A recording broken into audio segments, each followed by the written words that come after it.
I'm so happy to have you with me today on Paint a Beautiful Picture. Today, we're going to talk about nurturing a thankful spirit in your child. When my grandson was about 2.5 years old, he had 36 presents for Christmas. He counted them. Yes, he could count that high. And I mean, on Christmas morning, he tore through those presents. He just throws the paper and piles them up in this big pile, and he admires the pile. And he turns around to all of us grown-ups. He's standing there in his little cute, red and white striped Christmas pajamas. And he said, "Is that all I got?" Oh, yes, I bit the end of my tongue because I was furious.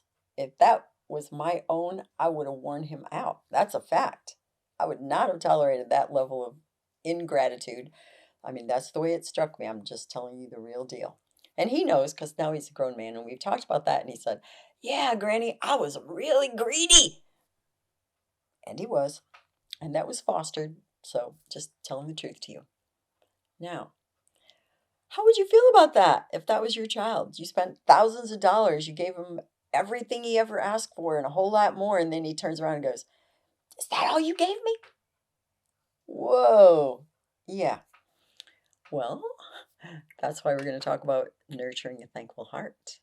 Because God Himself says in Philippians 2 that we should do things without murmuring and complaining and arguing and rah, rah, rah, rah, rah. Suppose we've all been around people with those kind of attitudes, and it is most unpleasant. And frankly, in my vernacular, it sucks. So, how in the world do you get something different? This one is really challenging. It really is. Because most of us aren't very thankful. We haven't even cultivated a thankful spirit our own selves. And as we recently discussed, you cannot give what you do not have. So, the first thing that you do in nurturing a thankful heart is cultivate a thankful heart in your own life. That means when you say, "Oh, Lord God, I am really thankful I have a car that runs. I'm very thankful that I have a home. I have a roof over my head and I have hot water. I have beautiful furniture. I have a very comfortable bed. Wow, I have dishes to eat on and a stove to cook food on and pans." In case you don't know this, I have served across the globe in some really poor areas, including some of the worst parts of Mexico, in the dumps when I worked in the Philippines, in some really rough places in Afghanistan, and in Burkina Faso, West Africa, which is one of the poorest nations on earth. I can tell you something about what poverty looks like. It does not involve owning a car. I don't care how much of a beater it is, how hideous it is. If it goes into drive and goes forward, you have a car. And if you have food inside of your refrigerator right now, oh, and bonus, you have a refrigerator. You have an awful lot to be thankful for. Not to mention which, you can go to Walmart and go grocery shopping or Food Lion, or I could name a whole lot of places, but yes, I'll never forget this. I used to sometimes do work with refugee families that had come into the United States and help them learn things like how to run a dishwasher and how to go to the grocery store and the most elementary things they didn't know. I will always remember. I took a woman into a regular sized grocery store called Salomoni's in Beloit, Wisconsin. She walked in the door and she just started sobbing. She had been in a refugee camp in Laos for 2 years and fought for every single thing she ever got for her family, including the 5 children that she brought with her from Vietnam. And she was overwhelmed by the amount of food, the kinds of food, and the quality of food in that little bitty grocery store that were suddenly available to her. One time I went on a trip to Juarez, in Juarez Barrio, and we built homes with Habitat for Humanity. It was really awesome, and I worked in a clinic there doing medical care. And I will always remember this. We came back into Texas and walked into a um, Lone Star restaurant, and they had a buffet there. And I started crying. It was the first time it ever really hit me that just maybe 30, 40 miles away were people that were profoundly hungry. And you walk into this buffet, and these people are huge, 300-pound dudes just shoving food in their mouth, plate after plate. I couldn't even eat. I was so upset. Do you have a thankful heart? Do you go, I got to have a new car? I mean, I haven't had a new car in 2 years. I don't care what it costs. I'm getting a new car. Do you always want a bigger house, a better house, new furniture, better furniture, prettier furniture, new drapes, new clothes, new shoes, new jewelry, new something? Because, oh my word, what you have that was a few months or a few years old just isn't working anymore for you. You could have trouble with this. It may be hard to teach your child. So, first, you need to cultivate a thankful heart. Maybe that means you need to go serve lunch in a soup kitchen on Thanksgiving. Or maybe you need to go there once a month. Oh, and probably you should take your kids. When I served in the Philippines at the dump, I took my kids. When I was in Juarez, working in Juarez Barrio, yeah, my son was there with me. My kids actually found out firsthand how much they did have to be thankful for. In the Philippines, my sons and I lived in about a 10 by 12-foot room. They slept on an army cot, both of them, and I slept on an army cot by myself. We had bed bugs. We had geckos that would eat lots of the bugs in the room because we didn't have screens on the windows. Come on, what are you talking about? And when I served in Afghanistan, I was in a lot of places where they didn't have screens on the windows. It could be 126 degrees. No fan, no air conditioning. Yes, we have so much to be thankful for. So develop your own thankful heart. I want you to write in your book today. Your challenge today is, what am I most thankful for? I don't care if that list is one thing or 50, but I really want you to think about all the things that you have to be thankful for. So, how do you nurture that in your child? One, expose them to people who don't have as much as you've got, because there are definitely people around you like that. Help them to understand what that means. Then they can put it into perspective about what they have. Then, every 3 to 6 months, have them go through their own things. Not you. Don't let them come home from school and half their stuff is gone and they're ticked at you for a month, which I wouldn't blame them for. But they themselves, you say, you need to go through your closet and go through your toys. And I'm not going to tell you as a parent what's right for you. You pick your own number. With my kids, it was half. Half your clothes and half your toys need to be put into this box. The first time they didn't know what it was about. It was before they ever went to school. And I said to them, okay, so what'd you have trouble with? Because they both had trouble with different things. And we had real honest conversations about it. Wow, Mom, the only way I could get rid of half of my stuff is I actually had to put some of my favorite things in there. Okay, that's really hard. I mean, I know that.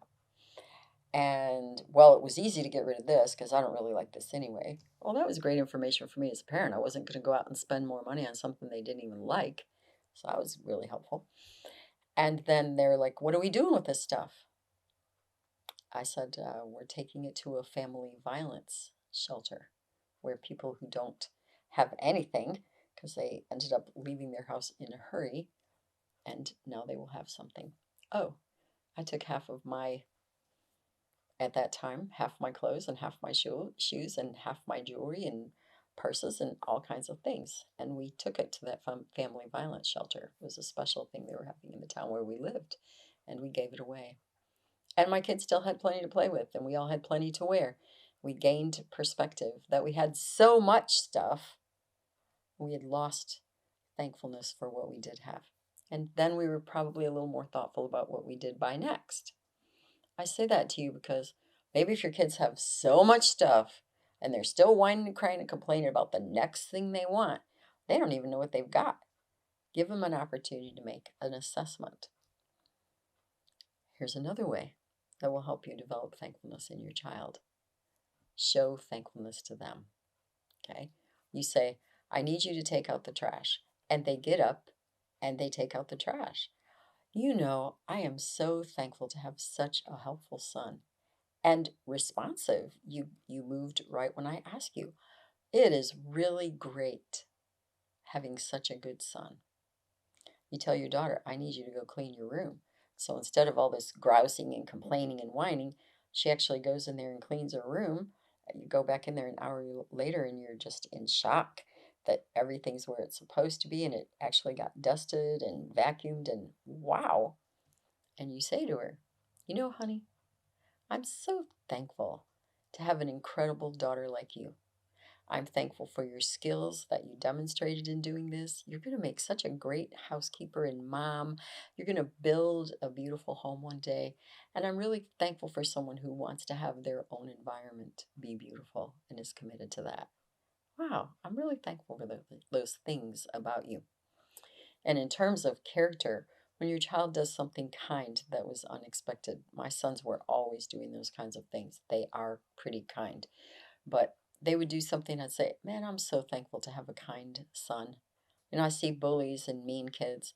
I'm really thankful that you're such a kind guy.